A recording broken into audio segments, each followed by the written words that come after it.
भिक्षु हर दिन तथागत से कहता, मैंने मन को जीत लिया है, अब यह मुझे विचलित नहीं कर सकता। तो एक दिन गौतम बुद्ध ने कहा, ठीक है, तुम दक्षिण दिशा में भिक्षा मांगने जाओ, यही तुम्हारी आखिरी चुनौती है।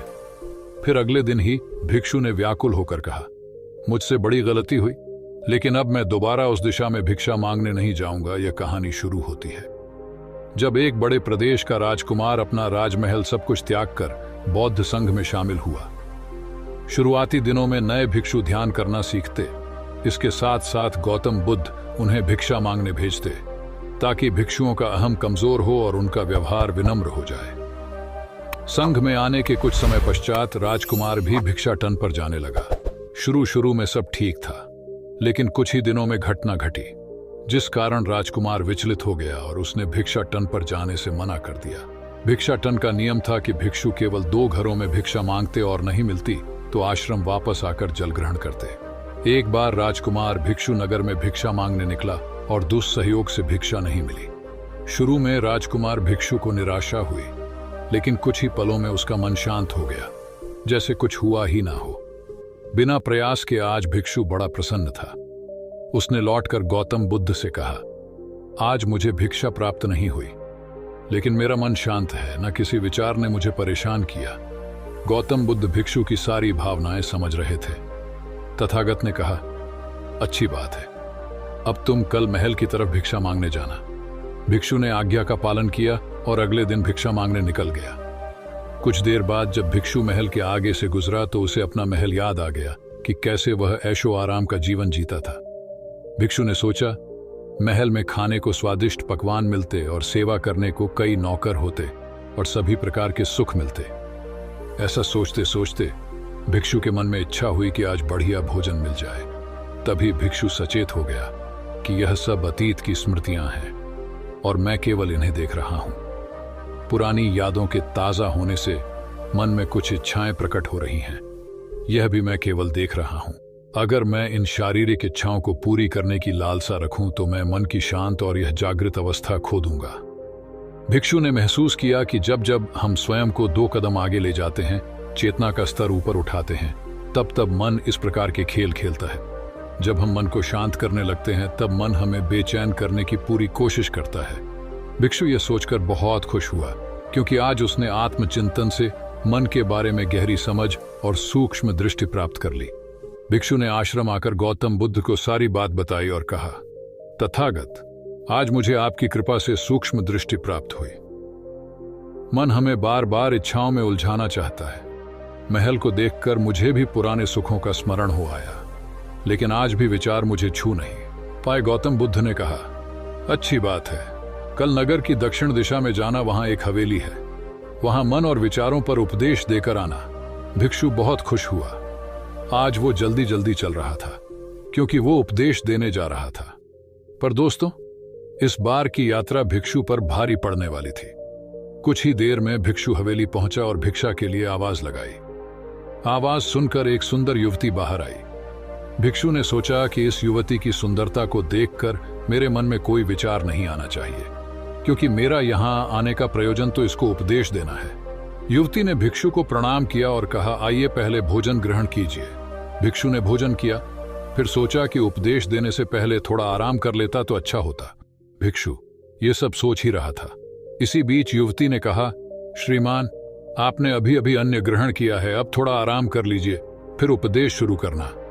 यह सुनते ही भिक्षु सतर्क हो गया। जो योजना वह मन में बना रहा था, यह महिला वह सब बिन बताए करती जा रही थी।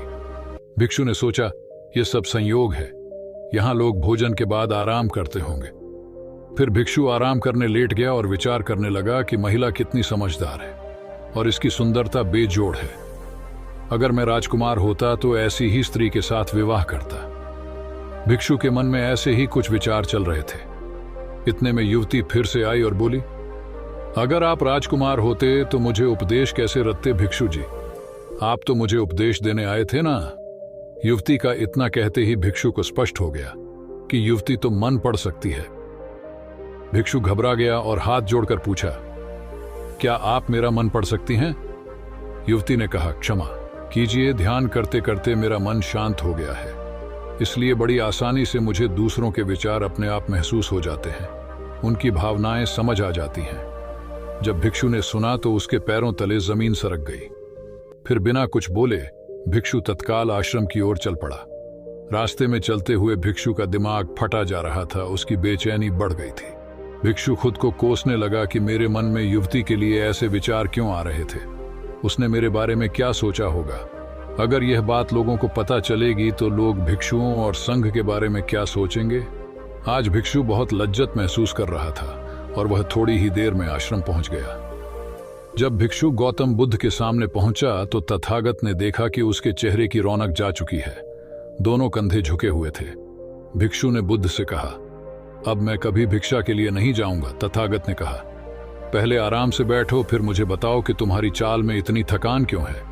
आज तुम्हारे चेहरे पर तेज की जगह ग्लानि की भावना क्यों है? भिक्षु ने सारी बात बताई और कहा, मैं सब कुछ जानते हुए भी महिला की सुंदरता के बारे में और अन्य चीजों के बारे में सोच रहा था।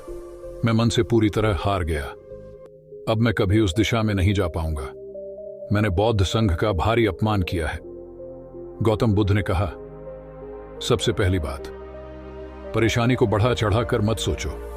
अगर कुछ बुरा हो जाए तो एकदम से ये मत सोचो कि सब खत्म हो गया। बिना सोचे निष्कर्ष पर मत जाओ। दूसरी बात, ध्यान दो कि कहीं तुम नकारात्मक विचारों के साथ अतिशयोक्ति करने वाले शब्दों का प्रयोग तो नहीं कर रहे।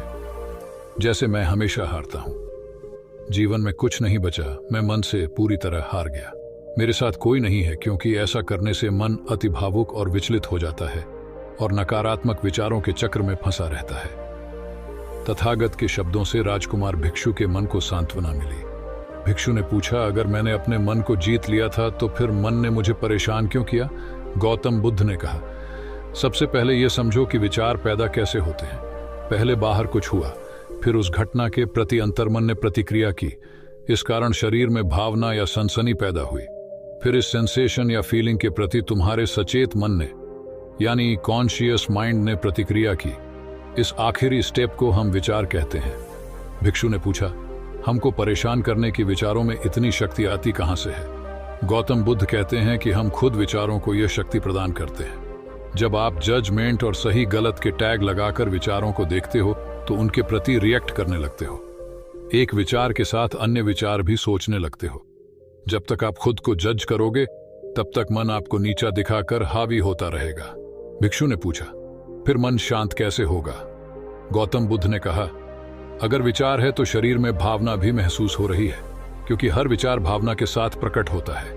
अगर आप अश्लील विचार महसूस कर रहे हो तो इसका मतलब है कि शरीर में एक भावना यानी सेंसेशंस भी महसूस हो रहे हैं, और फिर आप उसके बारे में सोच रहे हो या रिएक्ट कर रहे हो। और इसी बात में मन को शांत करने का तरीका छपा है। हर विचार को देखना कठिन है, क्योंकि विचारों का वेग तेज है, लेकिन शरीर में महसूस हो रही भावना यानी सेंसेशंस को देखना आसान है, क्योंकि यह देर तक बनी रहती है। अगर इन्हें बिना जजमेंट के सही गलत का मतलब लगाए सिर्फ देखा जाए तो यह गायब भी हो जाती है। तब मन के पीछे जो शांति है वो प्रकट होती है, और उस शांति में एहसास होता है कि मन हमारा कुछ नहीं बिगाड़ सकता। हमारा अंतर्मन कैसे ठीक होता है? नॉन जजमेंट से अगर हम किसी भी इंसान या घटना या फिर अपने मन को बिना जजमेंट के देखते हैं तो मन के साथ साथ अंतर्मन अपने आप स्वस्थ और शांत होने लगता है। अगर तुमने मात्र यह देखा होता कि इस औरत के प्रति विचार केवल मेरे अंतर्मन के रिएक्शन के कारण है और यह मैं केवल देख रहा हूं, मन में बहुत कुछ चल रहा है, लेकिन मैं सांस के प्रति सचेत हूं, मैं शरीर में होने वाली प्रतिक्रिया को देख रहा हूं, तब भी तुम सचेत होकर दृष्टाभाव में लौट आते। मन के पीछे जो शांति है वह हमारी सबसे बड़ी ताकत है। हम बड़ी आसानी से विचारों को शांत कर सकते हैं और एक दिन यह जान सकते हैं कि किसी भी प्रकार का विचार, चिंता असल में इस शांति को पार नहीं कर सकता। हम हमेशा विचारों से अछूते हैं। गौतम बुद्ध कहते हैं, तुम याद रखो, विचार तुमसे हैं, तुम विचारों से नहीं। तुम हमेशा ही अपने विचारों से शक्तिशाली हो, अपने डरों और चिंताओं से शक्तिशाली हो। अब तुम अगले 7 दिन युवती के घर भिक्षा मांगने जाओगे, और ध्यान रखना, अपने विचारों को जज मत करना। अच्छे बुरे विचार केवल तुम्हारा द्वार खटखटाते हैं। तुम केवल इतना याद रखना कि तुम वह शांति हो जिसमें सब प्रकट हो रहा है। अगले दिन भिक्षु पूरे मार्ग जागृत होकर चला। महिला के घर जाने से पहले थोड़ी घबराहट हुई, लेकिन भिक्षु दृष्टा भाव में बना रहा। विचारों को, शरीर में उठ रही भावनाओं को, डरों को, गिल्ट को, सबको बस देखता रहा। जब वापस लौटा तो वह पूरी तरह शांत था। आज उसमें मैंने मन को जीत लिया है। यह अहंकार भी नहीं था, आज उसने सही मायनों में मन को पार कर लिया था। इस कहानी से आप कितना प्रेरित हुए कमेंट्स बॉक्स में जरूर बताएं और हमारे चैनल को सब्सक्राइब करना ना भूलें। नमो बुद्धाय। जय भारत।